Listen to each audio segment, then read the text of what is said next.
Hello and welcome to the last episode of the season of the Ronnie O'Sullivan Show. Coming up, Andy Goldstein chats to Ronnie about his season so far and his expectations ahead of the World Championships. My game is where it was when I was 15, 16. The Rocket talks us through his final frame comeback against Mark Selby at the Masters, arguably one of his best. Plus, the man himself finds out what it takes to be a coach at Sheffield Snooker Academy. You got any tips for me, Pat? Keep the fitness up. That's a good tip. I like that. 1, 2, get down.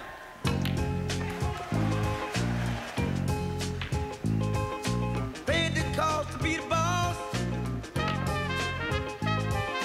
Paid the cost to be the boss. I paid the cost to be the boss.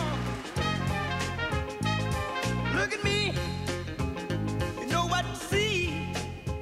Ronnie, you took time off after last year's World Championships and you came back, I think, bigger and better and stronger than ever. You won the Masters and, of course, the Welsh Open. Were you surprised just how quickly you got back into your rhythm? Yes. Since I'd had an injury on my back in October, I hadn't really played a good match until the Welsh Open, so to win the Masters, I think things kind of fell into place for me to make me win the Masters because certain players that I played probably give me a bit too much respect and probably didn't punish me as hardly as they could have done, whereas maybe if I'd played someone like Higgins or Trump, they may have kind of overcome that a little bit earlier on and sensed danger. But, you know, I was over the moon just to get back to playing, to be honest with you, and obviously to get the victory in the Masters was just like a dream come true, really. Whenever I watch you interviewed after a game that you've won, and sometimes you've won really well, you never pat yourself on the back. And I'm just curious as to if you genuinely feel that way about your game, or maybe you, on purpose, put yourself down so people don't expect more the next time you play. I went into the Masters just basically just having no confidence in what I was... Why don't you have confidence? No, I have confidence in my game and in myself, but since I've done my because of the injury? Yeah, okay. I wasn't able to get set on the shot properly, so I was over-hitting shots, under-hitting shots, I was hitting across the ball a lot, the cue didn't feel part of my body, and I'm still kind of having to go to the gym 2 or 3 times a week, have personal trainers to try and get the strength back in my leg because they say it could take anywhere between 4 months and 2 years before it's back to how it was. So subconsciously, I know how, kind of, when I'm playing snooker, how everything has to be so perfect, really, you know, in your body. Because, you know, if I'm a millimetre out, I might as well be 100 millimetres out when we're talking about top-level sport. So, for me, the body needs to be where it was pre-October the 13th. And, you know, I'm going to the gym to try and make sure I keep the strength in there. And what about your mind with regards to confidence? The knockback you received in last year's World Championship when Stuart Bingham beat you, I think it was 13-9 after being 9-9. How much did that affect this season, the next season for you? Had you won the World Championships, do you think you would have played in more competitions this season? No, I wish I would have probably played in the Champions Cup, maybe Shanghai and the UK Championships, but for various reasons I didn't. So obviously my comeback was more delayed than it should have been, really. But no, my confidence wasn't dented by losing by Stuart. I think Stuart played a fantastic match because I didn't feel like my game was in great shape. I maybe peaked a little bit too early last year. So no, I had no regrets about losing to Bingham. I think he was a deserved world champion, played really well. I was just a little bit disappointed in my own performance, really. Well, the performance you put in the Welsh Open was, I think, fantastic. One of your best performances from beginning to end that I've seen for a long, long time. Do you need that as a reminder to yourself as to just what you can do? We all know, of course, what you can do. I think everybody needs that reminder, and winning is a great habit, and it gives you confidence. You start to believe much more in yourself, and so, yeah, no, I felt it was important, having won the Masters and been really not happy with my performances, to then go into the Welsh and win that, but with unbelievable performances. It showed me that, you know, I can get back to where I was pre-doing my back, which if I wasn't able to... If someone said to me, look, you played the Masters and that's how you're going to continue to play for the rest of your career, I would never have picked my cue up again, trust me, because I didn't recognise myself when I went to the table. I was like, you know, it scared me. So how did you win the competition then? I don't know. I just wheeled every ball in. I was just mentally strong. Steve Peters helped me through it. But I was in a bad way, but I just had to do it. You know, you have to do what you got to do sometimes. And you know, it was only 4 or 5 days, and I just thought, come on. But it was the hardest 4 or 5 days of my whole career. And the Welsh Open felt like the easiest 7 days. I could have played another 7, 8 days there, you know, because my form was just on another level. Let's talk about the World Championships then, of course. Yeah. Looking back at last year's championship, you must obviously be disappointed. Everyone talks about you going for that record equaling 6 win with Steve Davis. That would put you one behind Stephen Hendry. These records, I know are in your mind. Is this what drives you? The fact that you're close to the 6? Do you still think you've got it? No, it doesn't. That's not what drives me, because what drives me is just the enjoyment of playing. And as long as I enjoy playing, then if the tournaments come, fantastic.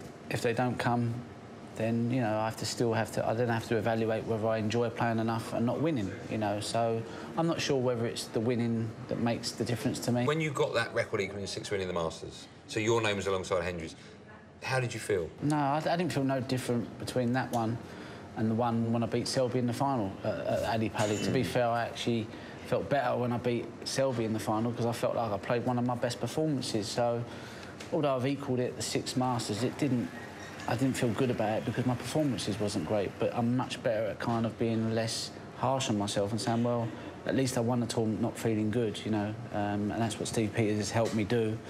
And I appreciate that victory because it was a win, and I had to use a lot of my mental skills to get that victory.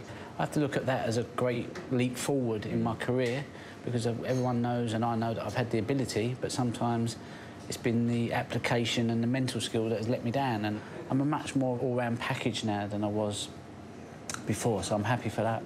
You're going to be one of the favourites for the World Championship. Do you mind that, if not the favourite? I don't care, you know, because, you know, there's so many players out there capable of winning it, and I think everybody within snooker realises that, and anyone that knows snooker as a sport knows that it is on the day. And as you see from last year, Stuart Bingham was probably the least fancied from the semi-final lineup, and goes on to win it. And so it just goes to show that snooker has changed in the last 5 years since Barry Earn's come in.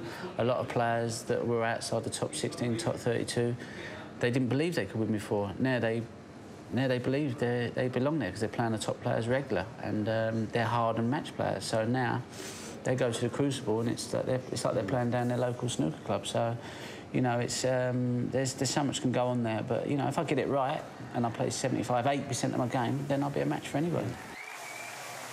When I'm talking about you, I can't put my finger on why I think you're getting better with age. You're maturing, which I can't think of any other sportsman where that's happened. Do you think you are getting better? Do you think that you have maybe 2 or 3 more World Championship wins in you? I'm not going to say no, because anything's possible, but the only reason why I think I've matured was because I worked with Steve Peters, and I've been able to kind of keep my emotions much more in check. Whereas if I was working with Steve Peters when I was 20, maybe I'd have had 10 world titles by now. So I don't think I've become a better player. I've just become the player I was when I was 14, 15, 16, where I was just clear in the mind. I was just fearless. Driven. Yeah, kind of fearless in a way. You play with that abandonment in a way, which I feel like you need to in any era of a sport. And I just feel like that's come back into my game. So my game is where it was when I was 15, 16. Are you looking forward to the World Championships, by the way? I am looking forward to it, yeah. I'm just happy to be back playing. I'm happy to be back on the circuit. I'm happy doing my stuff with Eurosport. I feel like I've got a great balance in life, and you know, you just want to enjoy it as you get a little bit older. I'm going to Sheffield just because Sheffield's like a second home for me. I even go there to practice, so I love the place. And the longer I can stay in the tournament, the better. Because I get to see all my friends and that, and just have a good time. And if you pick a bit of silver at the end, fantastic. If not, I'll be in the studio at Feltham doing a bit of punditry work. So I can't lose, really. Everyone's a winner. Everyone's a winner. Every day. We're on your start. Top man. Thanks, Cheers, man. Coming up, Andy Goldstein and Ronnie break down one of his wonderful clearances from this year's Masters. And the man himself gets an insight into the world of coaching at Sheffield Snooker Academy.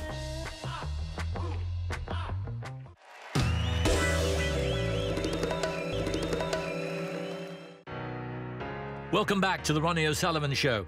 As we've heard, Ronnie won the Masters earlier this year, and his 70-point comeback in the final frame win in the quarters against Mark Selby was a joy to watch. Ronnie takes us through his clearance.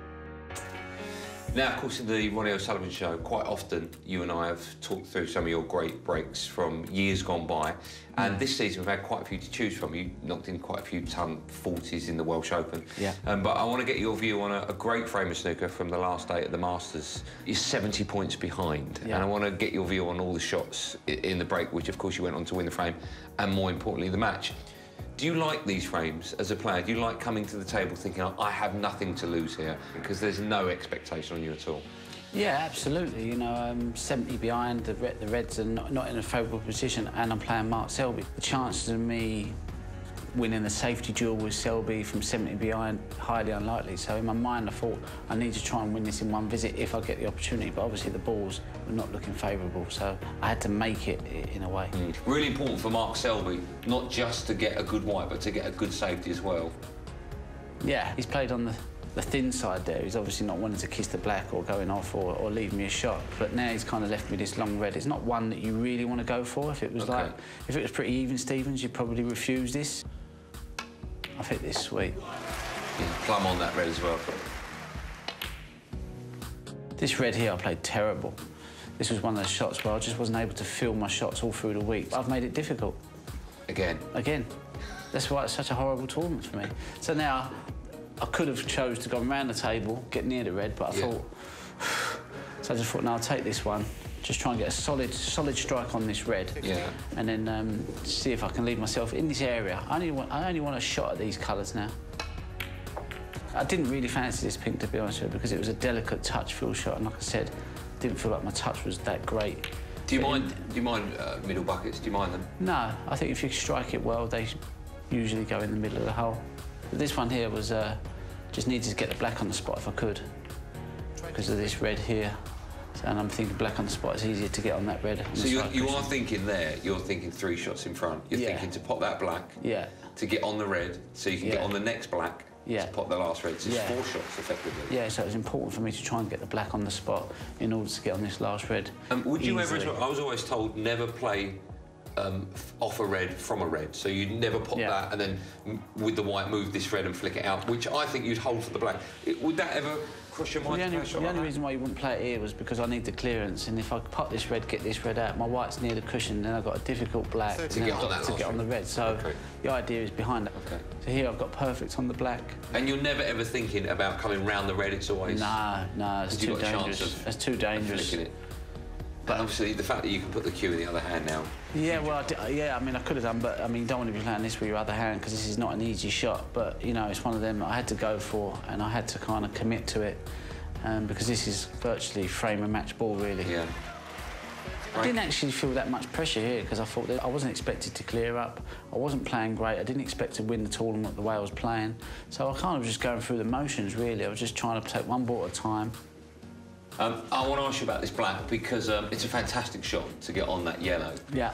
You have to force it in. There's no way you can play it smoother with running top right, top. I just want to hit it strong, positive, hit the black, hit the back of the pocket, get the white into the middle of the table, and the best way to do that is to really be firm and get a good contact on the white. And if you see the white here, you see it bounces, but you kind of got to kill the white, so you're kind of... It's a great shot. It's such a difficult shot to play as well. Sometimes the firmer and stronger you hit the ball, the more control you have over the white ball, you know? So it's about hitting the ball with a bit of authority sometimes, especially under pressure, because under pressure you can get a bit twitchy.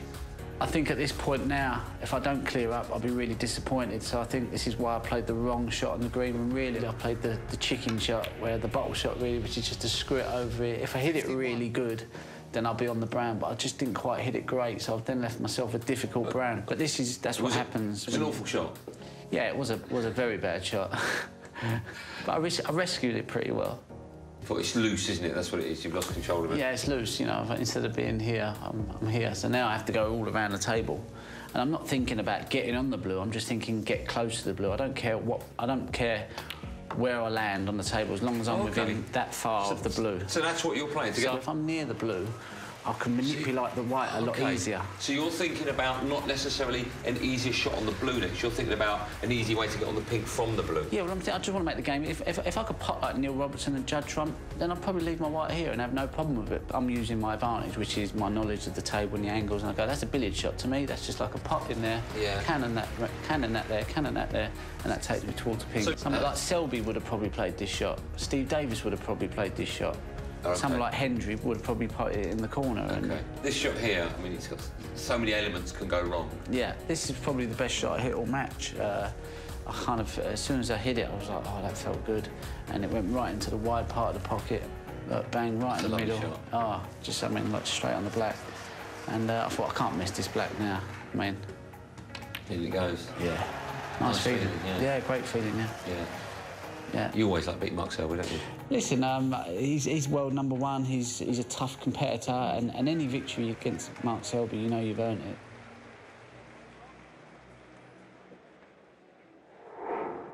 Coaching is something you don't hear much about in the game, but today I've come down to Sheffield Snooker Academy to find out what goes on behind the scenes, and our coaches develop a young talent into the future of our game, and see if I can get a few tips myself.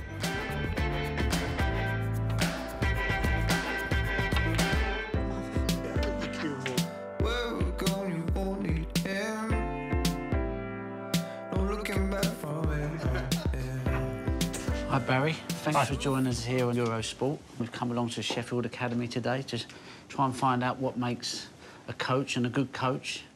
So when it comes to spotting a player, and I'm going to take you back to when you probably first see Kyron Wilson playing, what was it in Kyron that made you think, yeah, this guy's got it? Well, you can spot natural ability right from the word go. You know, is he comfortable on the shot? Has he got this desire? You can see that. And with Kyron particularly, he worked harder than anybody else. I first met him at one of the summer schools I was conducting, and straight away he was the one that wanted to be on the table all the time. Barry, am I doing this right? Am I doing that? Why did I miss that shot? He asked more questions. He worked harder. That's what I liked. And the one element with Kyron also is he enjoyed what he was doing. And he asked so many questions. It was the bane of my life at that time. But I enjoyed passing the knowledge on, and he's now reaping the reward. So how much would you say, from a coaching side, is it a mixture of ability and hard work? I think it goes without saying, Ronnie, you've got to have the ability. You know, that's point one. But then, even with the ability yourself included, I mean, there's nobody got more natural ability than you, but you still have to work hard. Otherwise, you're going to get nowhere in this game. I mean, that fellow that you are playing against, even if he's your best friend, he's trying to take the bread and butter out of your mouth, and you can't let him. So you've got to work harder than he is. Is that something you work with as well with Kyron, is the mental side of the game as well as the physical aspect? Yes, very much so. I mean, this is why we go away together a lot. We share a room together, and I look after him. We go swimming. I make sure his physical side is OK, he's healthy, he still plays football, still enjoys it. I believe that you are a better player because of your physical fitness than you were, say, some time ago when you were a little bit chubby. Thanks for reminding me. Just getting back to with Kyron, how would that kind of be then? Just say you're in a match and it's probably not going so great for him. You know he can play better. He's maybe 3-1 down. Now, what would you say to him at that time? Right. Well, what we've worked on is a pre-shot routine. I mean, I've learnt a lot from other sports. I mean, Jack Nicklaus, the great golfer, always said he would never play a shot without going through his pre-shot routine, whether that was in practice or in a match.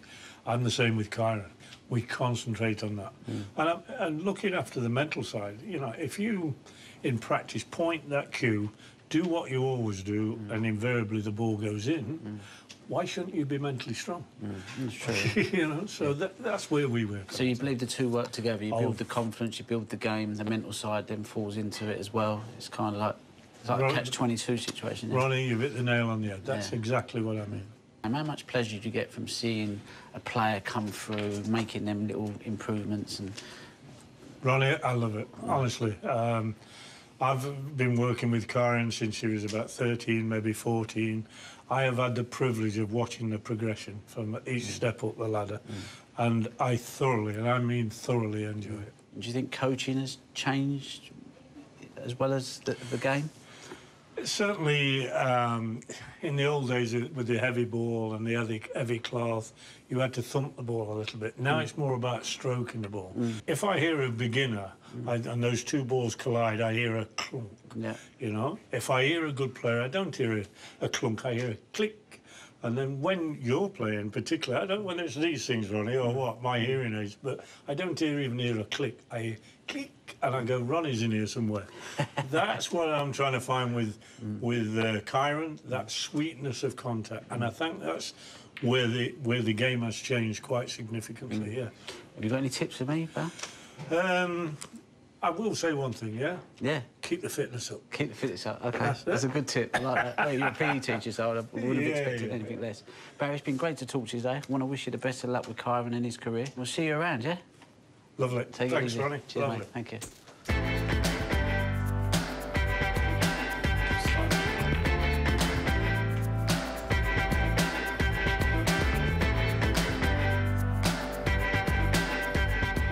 Gal, thanks for joining us here at Eurosport. We've come down to your academy here in Sheffield, a place I regularly visit. Yes. Got a lot of top players here. I know you've got a few youngsters coming through, very, very young, 9, 10, 11, 12 years of age. Can you talk me through the 3 or 4 good ones that you got? Yeah, we've got some good youngsters at the minute. The youngest one's Brandon.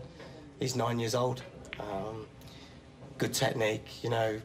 They all have to be fair. Hopefully that's down to me. But for 9 years old, he's got the hunger for the game, which is what you're looking for. Yeah. Enthusiasm in the game. Technique we can keep building on. You know, when you try to get through to youngsters and they feel they're not getting it, he gets it, and they come back with a bit more to you, and you feed off them as much as them feeding off you. Yeah. So I think that's what you're looking for real youngsters, and then you just put them on the right path and hope that they keep developing. But to see smiles on their faces when they get what you're trying to put through to them. And a disappointment to a certain extent when they don't do it, but come back again stronger. If there's a player out there and you're coaching a player, what player would you say to him, go and watch? Who would you say is the most perfect, complete snooker player that kind of ticks probably all boxes? Pains me to say it, but probably Robertson. Neil Robertson, OK. People would want me to say Ding. And, you know, technically great Ding, knowledge. But I think Robertson's got that as well, you know. You'd want a bit of you, you'd want a bit of Ding. Yeah. You'd want Selby. Yeah. You know, yeah. grafting and all that. But Robertson, I don't know, he just seems to have the aggression. He has the long ball, long game. He has break building. He just, yeah. And, yeah, I admire him. And he's overseas, which, again, impressive. Impressive what is the story, wasn't it? You know, coming through. Gal, it's been great. Good having us down here. Andrew, mate. Thanks for sharing your knowledge with us, and good luck with all the up-and-coming stars. Yeah. Don't coach them too well, mate, because make my life a bit more difficult. Little 9-year-old, come and have a look at him. He's fine. I'll be dead and gone by then. All right, Gal, thanks for that. Cheers, mate. That's it for now. Stick with us for all your snooker coverage live here on Eurosport. Brother, do you know what I'm talking about? Don't let nobody take care of your business better than you do. Too bad he won't give him what he wants. Respect will come to you, and then you can hold your man. You can hold your man. You can hold your man. You can hold. Hey, brother, they'll do you wrong. Yeah, they'll do you wrong, brother.